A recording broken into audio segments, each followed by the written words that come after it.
Hi everybody and happy Wednesday. I want to start by apologizing in advance if you hear some puppy yelps. Someone named Nigel is learning how to be away from the adults. So he might be yelping from the kitchen. If you could hear that, I don't know. I tried to have the door closed, but we're working on it. So some faint puppy yelps. He's okay. He's just learning how to be alone right now. Okay, where do we leave off? So Ron and Harry were just about to try to get a hare from Crabbe and Goyle and feed them a cake that would knock them out and put them to sleep and put them in a broom closet so that they could hopefully use the potion to talk to Malfoy. So let's see if that happens. What could possibly go wrong? Okay. Oh, and Hermione already has hers. Because she got Millicent's hair from when they were dueling. Okay. Have you ever heard of a plan where so many things could go wrong?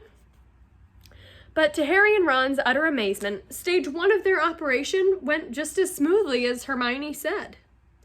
They lurked in the deserted entrance hall after Christmas tea, waiting for Crabbe and Goyle, who had remained alone at the Slytherin table, shoveling down 4th helpings of trifle. Harry had perched the chocolate cakes on the end of the banisters. When they spotted Crabbe and Goyle coming out of the Great Hall, Harry and Ron hid quickly behind the suit of armor next to the front door. "How thick can you get?" Ron whispered ecstatically as Crabbe gleefully pointed out the cakes to Goyle and grabbed them. Grinning stupidly, they stuffed the cakes whole into their large mouths. For a moment, both of them chewed greedily, looks of triumph on their faces. Then, without the smallest change of expression, they both keeled over backwards and onto the floor. Much of the most difficult bit was hiding them in the cupboard across the hall.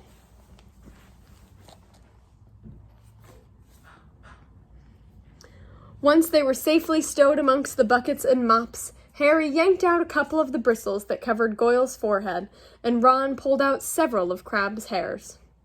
They also stole their shoes, because theirs were far too small for Crabbe and Goyle-sized feet. Then, still stunned at what they had just done, they sprinted up to Moaning Myrtle's bathroom. And these pages have some nice designs. But no pictures. They could hardly see for the thick black smoke issuing from the cubicle in which Hermione was stirring the cauldron.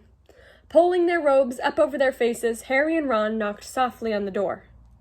"Hermione!" They heard the scrape of the lock and Hermione emerged, shiny-faced and looking anxious.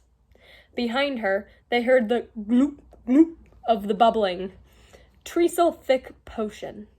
3 glass tumblers stood ready on the toilet seat. "Did you get them?" Hermione asked breathlessly. Harry showed her Goyle's hair. "Good. And I sneaked these spare robes out of the laundry," Hermione said, holding up a small sack. "You'll need bigger sizes once you're Crabbe and Goyle." The 3 of them stared into the cauldron. Close up, the potion looked like thick, dark mud, bubbling sluggishly. "I'm sure I've done everything right," said Hermione, nervously rereading the splotched page of most potent potions. "It looks like the book says it should. Once we've drunk it, we'll have exactly an hour before we change back into ourselves." "Now what?" Ron whispered. "We separate it into 3 glasses and add the hairs." Hermione ladled large dollops of the potion into each of the glasses. Then, her hand trembling, she shook Millicent Bulstrode's hair out of its bottle and into the first glass. The potion hissed loudly like a boiling kettle and frothed madly. A second later, it had turned a sick sort of yellow. "Ugh, essence of Millicent Bulstrode," said Ron, eyeing it with loathing. "Bet it tastes disgusting." "Add yours, then," said Hermione. Harry dropped Goyle's hair into the middle glass, and Ron put Crabbe's into the last one. Both glasses hissed and frothed. Goyle's turned the khaki color of a bogey, and Crab's a dark, murky brown. "Hang on," said Harry, as Ron and Hermione reached for their glasses. "We'd better not all drink them in here. Once we turn into Crabbe and Goyle, we won't fit. And Millicent Bulstrode won't either." "Good thinking," said Ron, unlocking the door. "We'll take separate cubicles." Careful not to spill a drop of this polyjuice potion, Harry slipped into the middle of the cubicle. Careful not to spill a drop of his polyjuice potion, Harry slipped into the middle cubicle.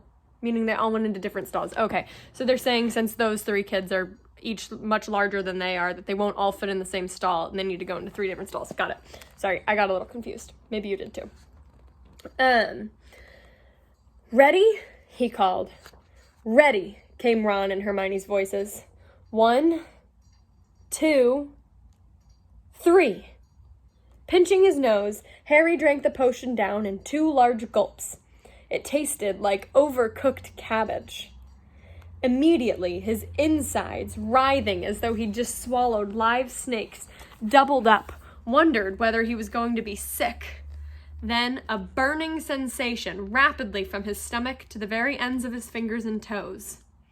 Next, bringing him gasping to all fours, came a horrible melting feeling, as the skin all over his body bubbled like hot wax, and before his eyes, his hands began to grow. The fingers thickened, the nails broadened, and the knuckles were like bulging bolts. His shoulders stretched painfully, and a prickling on his forehead told him that his hair was creeping down towards his eyebrows. His robes ripped as his chest expanded like a barrel busting its hoops. His feet were in agony as his shoes now were 4 sizes too small. As suddenly as it had started, everything stopped.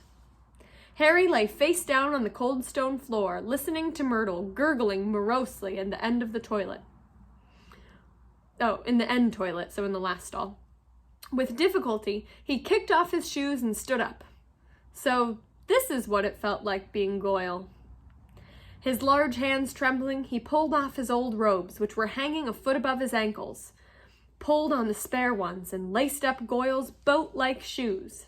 He reached up to brush his hair out of his eyes, and met only with the short growth of wiry bristles, low on his forehead. Then he realized that his glasses were clouding his eyes, because Goyle obviously didn't need them. He took them off and called, "Are you two okay?" Goyle's low rasp of a voice issued from his mouth. "Yeah," came the deep grunt of Crabbe from his right. Harry unlocked his door and stepped in front of the cracked mirror. Goyle stared back at him, out of dull, deep-set eyes. Harry scratched his ear. So did Goyle. Ron's door opened. They stared at each other, except that he looked pale and shocked. Ron was indistinguishable from Crabbe, from the pudding basin haircut to the long arms. To the long gorilla arms. "This is unbelievable," said Ron, approaching the mirror, prodding Crabbe's flat nose. "Unbelievable." "We'd better get going," said Harry, loosening the watch that was cutting into Goyle's wrist. "We've still got to go find out where the Slytherin common room is. I only hope we can find someone to follow." Ron, who had been gazing at Harry, said, "You don't know how bizarre it is to see Goyle thinking." He banged on Hermione's door. "Come on, we need to go." A high-pitched voice answered him. "I don't think I'm going to come after all. You can go without me." "Hermione, we know..." Oh, this part makes me sad because I don't like anyone... I don't like the name calling in this, and just in general, but I am going to read it as it is, but just know that I personally feel that name calling is never going to be, it's never acceptable, okay? We don't make fun of anyone how they look, for how they talk, for really anything. It's just not something we do, especially in our 308 family. Okay. Hermione, we know Millicent Bulstrode's ugly. No one's going to know it's you. No, really, I don't think I'll come. You two hurry up. You're wasting time. Harry looked at Ron, bewildered. That looks more like Goyle, said Ron. That's how he looks every time a teacher asks him a question. Hermione, are you okay? Said Harry through the door. Fine, I'm fine. Go on. Harry looked at his watch. 5 of their precious 60 minutes had already passed. We'll meet you back here, all right? He said. Harry and Ron opened the door of the bathroom carefully, checked that the coast was clear, and set off. Don't swing your arms like that, Harry muttered to Ron. Huh? Crabbe holds them sort of stiff. How's this?